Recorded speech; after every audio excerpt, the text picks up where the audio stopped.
Queremos cumprimentar a todos com a paz do Senhor. Hoje nós estaremos estudando a lição de número 7. O título da lição, a teologia de Bildade. Se há sofrimento, há pecado oculto? Essa é a pergunta que esse amigo de Jó, o segundo, depois de Elifaz, apareceu Bildade e depois aparecerá Zofar. E a pergunta que ele faz no seu discurso na verdade não é a pergunta, ele tenta responder essa pergunta. Se há sofrimento, há pecado oculto. É essa afirmação que ele faz. O texto base está no livro de Jó, no capítulo 8, versículos de 1 a 4, capítulo 18, versos de 1 a 4 e 25, de 1 a 6. Na realidade, é do capítulo 8 também até o capítulo 10, versículo 22. Esse é basicamente o primeiro discurso que ele faz. E é preciso a gente lembrar, para melhorar o nosso entendimento, que na aula anterior foi ministrado sobre o discurso de Elifaz. Elifaz falava sobre a justiça retributiva. Então, ele quis dizer que somente alguém sofre se pecar. E ele também pregou que Deus havia criado o mundo e tinha mantido distância do mundo. Então, Deus criou leis, essas leis são seguidas, a lei da semeadura e da colheita. Se você semear, você vai colher. Mas ele coloca de uma forma muito absoluta essa verdade. E agora aparece Bildade, dizendo também, se há sofrimento, é porque há pecado oculto.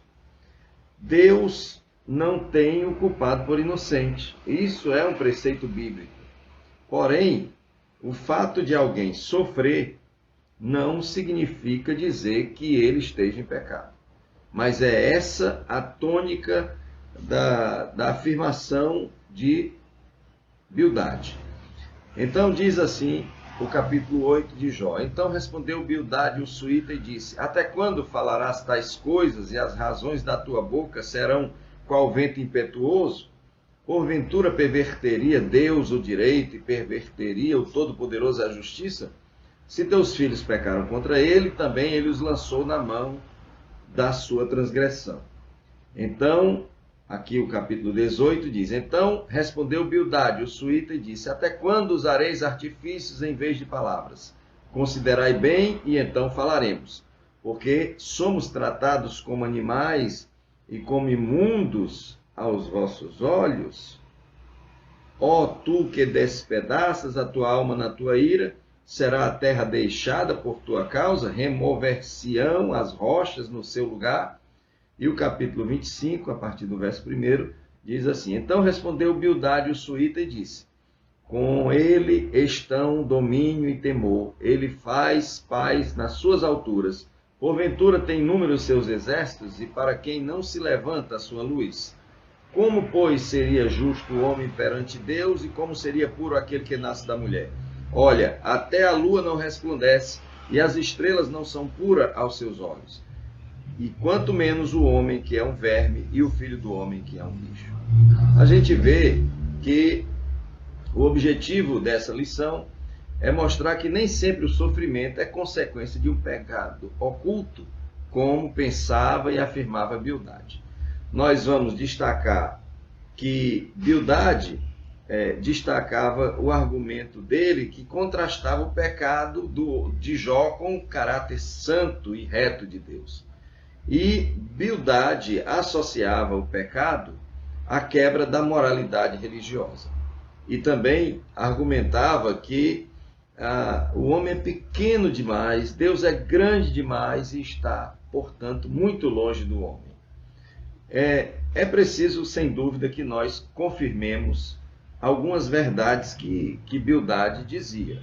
Deus é reto, Deus é justo, Deus é santo. Tá? Quanto a isso, Bildade estava certo. Deus não compactua com o pecado oculto de ninguém.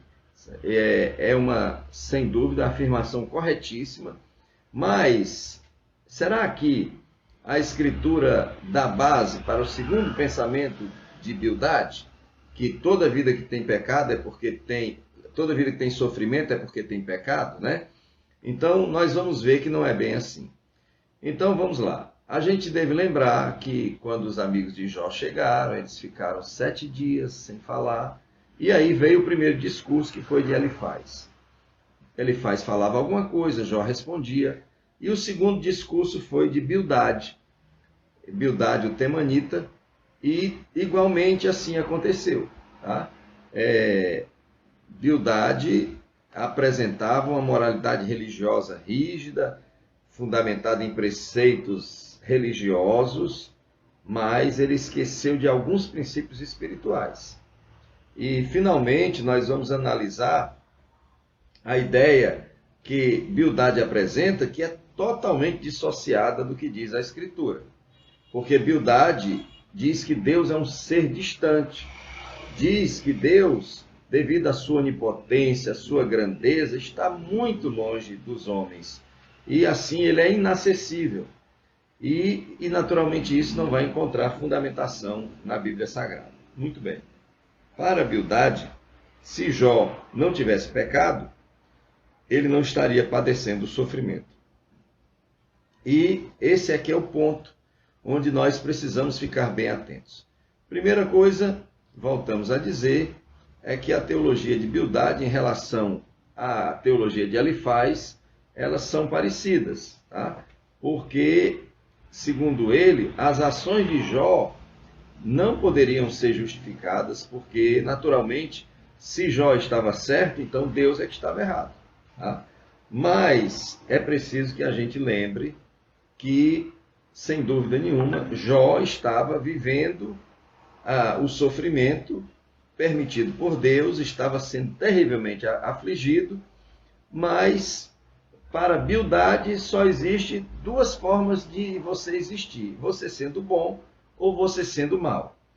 E ele diz, olha, se os seus filhos morreram, é porque eles eram maus. Se eles morreram, é porque eles pecaram.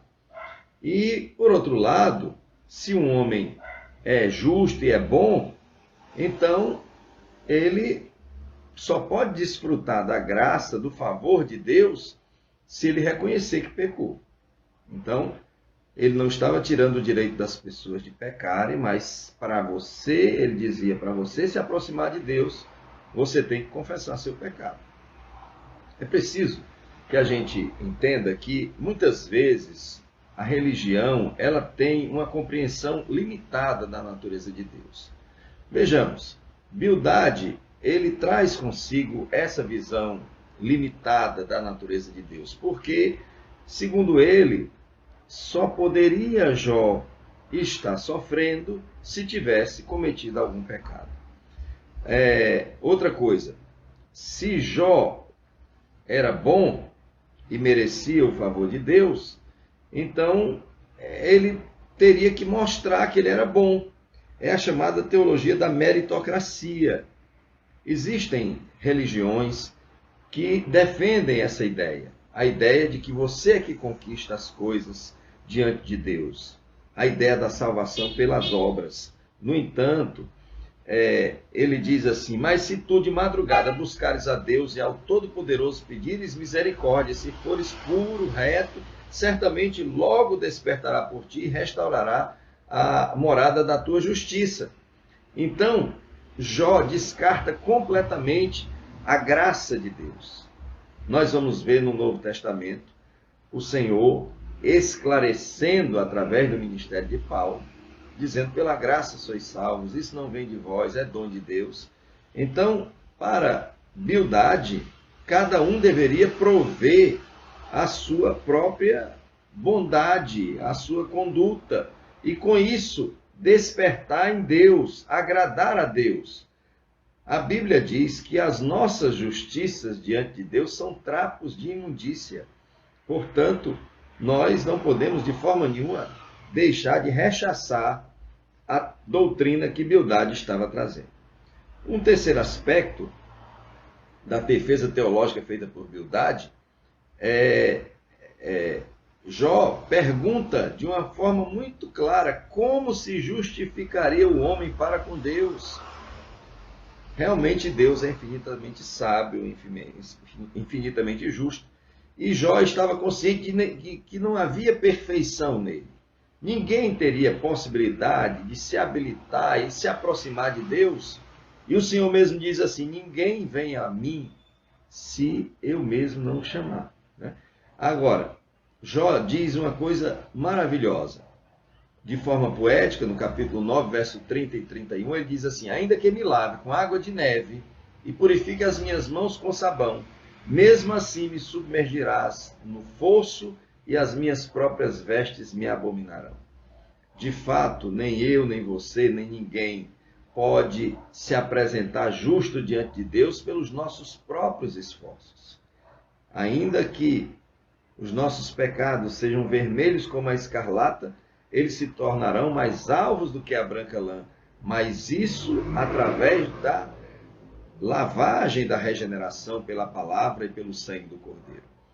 E o caso é que o grande questionamento que poderia ser feito aqui nesse grande discurso é: então, por que Jó estava sofrendo? No entendimento de Bildade, ele estava sofrendo porque tinha pecado, mesmo que esse pecado fosse oculto. Então se colocam aí duas correntes de pensamento. De um lado, os amigos de Jó. Se ele está sofrendo, é porque tem pecado. E Jó dizia: não, eu estou sofrendo, mas eu não tenho pecado. E aí quem tem razão? Deus é que tem razão. Por quê? Porque Deus diz que Jó era um homem justo, temente a Deus, que se desviava do mal. Então, nesse caso, a razão de Deus passa para Jó, porque realmente Jó não tinha pecado algum. Deus é quem tinha testemunhado sobre a integridade de Jó, né?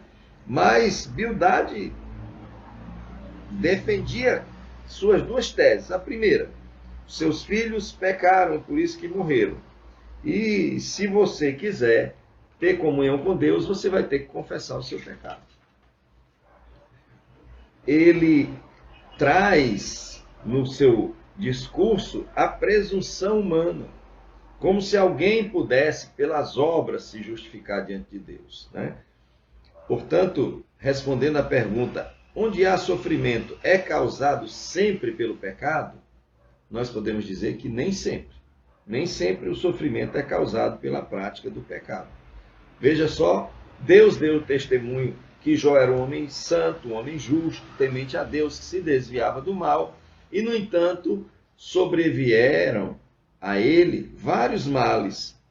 Então, Jó estava se posicionando de uma forma fora da tradição. A tradição defendia justamente o que Bildade defendia, o que Zofar defendia. E nós vamos ver que essa tradição estava fora da realidade de Deus. E Jó tinha a consciência limpa. E Jó estava sendo tido como alguém que se posicionava contra Deus. Porque pela tradição, se Jó estava inocente e Deus o estava punindo, é como se ele estivesse colocando Deus como alguém que estava cometendo uma injustiça. Acontece que, diante daquele embate, o próprio Bildade saiu do seu controle e ele começou a tomar determinadas atitudes que já não se caracterizavam mais como atitudes de um amigo. E sim, ele estava sendo usado pelo inimigo, porque ele começou a ser muito mordaz, começou a ser um homem muito rude com Jó, e dizendo que Jó estava quebrando as leis inflexíveis que haviam sido criadas. E Bildade acreditava que não adiantava nada Jó achar que os maus prosperavam, porque isso era ilusão. E ele dá ilustração, ele diz que a prosperidade dos maus é como uma árvore cujas raízes foram cortadas, mas os ramos aparecem o verdor. Então, de uma hora para outra, vai ser o fim dessa árvore, ela vai murchar. Então, ele quer dizer o seguinte, que Jó estava como uma árvore com as raízes cortadas, as pessoas não viam, mas mais cedo ou mais tarde, Jó estaria com certeza em maus lençóis. Bom, diante disso, até daquela arrogância e inflamada opinião de Bildade, então Jó, no dizer de alguns teólogos, ele contempla a cruz. Jó se sente impotente para prover a sua própria defesa e ele clama por um redentor. E ele diz aquela frase que todos nós conhecemos: eu sei que o meu redentor vive. É o Goel, a ideia do parente remidor. Quando alguém não tinha condição de se defender, então ele buscava a ajuda de um parente que viesse a remi-lo, a tirá-lo daquela situação. Todos nós devemos lembrar da história de Noemi e de Ruth, que foi preciso de um parente remidor, no caso foi Boaz, né? Então, Bildade faz questão de exaltar a Deus, mas ele exalta a Deus não só com a intenção de exaltar a Deus, mas também com a intenção de rebaixar Jó. E por conta disso, ele faz o papel do inimigo das nossas almas. Nós, para afirmarmos a grandeza de Deus, não precisamos humilhar as pessoas. E foi isso que aconteceu. Então, Jó achou-se impotente. E ele viu realmente que ele era alguém que não tinha como contender com Deus, né? E ele, então, buscou a intercessão de alguém que fosse justo, que alguém que fosse imparcial, que alguém que fosse um eficiente mediador. Esse é um tipo de Jesus, é um tipo de Cristo. Então, para a gente continuar, foi colocado no terceiro discurso de Bildade essa posição muito clara de exaltar a Deus com tudo que ele pudesse dizer, mas ele viu que não poderia somente exaltar a Deus, ele fez questão de humilhar Jó e deixou Jó completamente sem argumentos. No capítulo 25, ele destacou a onipotência de Deus, a grandeza de Deus, o poder de Deus. Pastor, mas o que está errado? Deus realmente não é grandioso, Deus não é poderoso. É verdade. É como aquele hino diz, nós precisamos pregar o amor e a justiça, né? Muitos aí pregam só o amor, são os pregadores de rosas, mas devem pregar a justiça também. Só que nesse caso, ele só estava pregando a justiça, só estava pregando o amor. Ele esqueceu que o Deus que nós servimos, ele é amor. O Deus que nós servimos, ele é o Emanuel, o Deus conosco. Lembra as palavras de Jesus quando ele se despediu dos discípulos? Ele disse: eis que estou convosco todos os dias até a consumação dos séculos. Lá em Isaías ele diz: nunca se ouviu um Deus semelhante a este que trabalha em favor daqueles que o buscam. Então, o Senhor está no meio de nós, isso é uma realidade. Deus não está ausente, Deus não está distante. O discurso de Bildade é um discurso de alguns deístas do século XVIII que diziam que Deus criou tudo, mas se ausentou. Não escuta mais, nem olha para nós. Mas é o contrário. Ao contrário. O nosso Deus, ele se importa conosco. O Deus que nós servimos, ele não é um Deus onipotente e ausente. Pelo contrário, ele é um Deus presente. Ele está perto. A Bíblia diz que ele está perto de todos os que o invocam. De todos os que o invocam em verdade. Então, Jó responde a Bildade com ironia. Ele diz: como ajudaste aquele que não tinha força e sustentaste o braço que não tinha vigor? Então, o conceito de um Deus grandioso que é soberano em suas ações não deveria ser acompanhado por um conceito de um Deus compassivo, de um Deus amoroso? É lógico que sim. Então nós não podemos ver Deus apenas como todo-poderoso. Não podemos ver Deus como um ser de quem nós devemos ter medo, mas um Deus que nos ama, um Deus que se importa conosco, um Deus que está perto de nós. E é por isso que Jó invocou a Deus e demonstrou claramente que Deus não é somente força, não é somente onipotente, mas é igualmente amor. É um Deus que tem interesse no nosso bem-estar. E, para a gente concluir, é preciso que a gente resuma que os discursos de Bildade tiveram alguns pontos que nós queremos destacar. O primeiro ponto, Jó é culpado. Não tem como Jó estar sofrendo desse jeito sem ter feito nada. Muito bem, Jó é culpado. O sofrimento de Jó era um grande discurso que dizia nas entrelinhas que ele tinha pecado. É essa a convicção de Bildade, porque é assim que muita gente pensa. Existem religiões que pensam que se as pessoas estão sofrendo hoje, é porque elas fizeram alguma coisa em algum tempo. Em algum tempo. Mas a Bíblia Sagrada mostra inúmeras vezes que as coisas não são assim. Nós devemos lembrar de um momento em que Jesus foi indagado pelas pessoas. Senhor, esse rapaz está desse jeito, doente, aleijado. Quem pecou? Ele ou seus pais? Essa era uma posição tradicionalista. E o Senhor disse assim, nem ele nem os seus pais. Isso aconteceu com ele para que nele se manifeste a glória de Deus. Então Deus tem seus propósitos. E os propósitos de Deus, os pensamentos de Deus são mais altos do que os nossos pensamentos. E Jó, ainda que não tivesse explicação para falar para aqueles amigos dele que aquele conceito religioso que eles estavam defendendo estava desconforme com a realidade de Deus, mas ele sabia que Deus não estava sendo malvado com ele, que Deus não estava o punindo, mas que Deus o estava provando. E ele foi aprovar. Mas Bildade defendia um moralismo religioso. Ele estava dentro da cartilha da época. A cartilha da época dizia, existem leis. Se alguém peca, esse alguém é punido.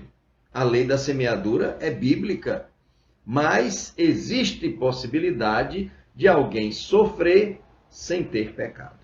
E essa ideia não entrava na cabeça de Bildade, porque ele era ligado à religião, ao moralismo. E Bildade faz questão, em um terceiro ponto, de exaltar a Deus, de demonstrar tudo aquilo que ele sabia a respeito de Deus. Exaltar Deus e fazer Deus um Deus tão grande, tão poderoso, que era impossível que os homens se achegassem a ele. A gente vê que o desejo de Deus é que nenhum se perca, senão que todos venham a se salvar. E o desejo de Deus é ter proximidade com os homens. Foi Adão que pecou e quebrou a comunhão com Deus, mas em seguida, Deus já sacrificou lá no Éden o primeiro animal, para justamente, depois do Jardim do Éden, que eles foram, para que eles se cobrissem, para que eles se achegassem a Deus, para que eles pudessem se apresentar a Deus. E Deus mantinha comunhão com o homem e deseja manter comunhão conosco. Então, essa ideia, todas as vezes que aparecer um religioso que queira colocar você distante de Deus, ou que queira colocar intermediários entre você e Deus, esse não é o Evangelho. O Evangelho nos aproxima do Senhor. O Evangelho exalta a Deus, mas nos aproxima de Deus. Eu e você somos sacerdotes do Senhor e precisamos aproximar as pessoas de Deus e não afastá-las, como Bildade estava tentando fazer, criando um abismo intransponível. É isso que muita gente tem feito. Tem colocado Deus difícil, Deus de forma remota. A Bíblia diz que ele está perto. Eis que estou à porta e bato. aquele que ouvir a minha voz e abrir a porta, entrarei em sua casa, cearei com ele e ele comigo. Você já convidou alguém para cear na sua casa? A ceia é uma refeição depois do jantar. Normalmente, alguém até pode convidar alguém para almoçar. Para jantar, só se for uma pessoa próxima. Para ceiar, aí tem que ser bem próximo. É esse tipo de comunhão que Jesus quer ter conosco. É isso que Deus quer, esse relacionamento que Deus quer ter conosco. Bildade estava longe de conhecer a Deus. E ele estava tentando simplesmente manter a tradição religiosa. E ele orientava a Jó a viver segundo a tradição, certo? E para viver segundo a tradição, ele apresenta o moralismo religioso. E esse moralismo religioso, ao invés de aproximar Jó de Deus, ele fazia era afastar. Tá? Bom, é preciso que nós, então, nos aproximemos do Senhor e cada dia, venhamos a reconhecer que o desejo de Deus é que nós conheçamos e prossigamos em conhecer ao Senhor. Esse é o desejo de Deus para nós. Amém? Que Deus abençoe a todos, em nome de Jesus.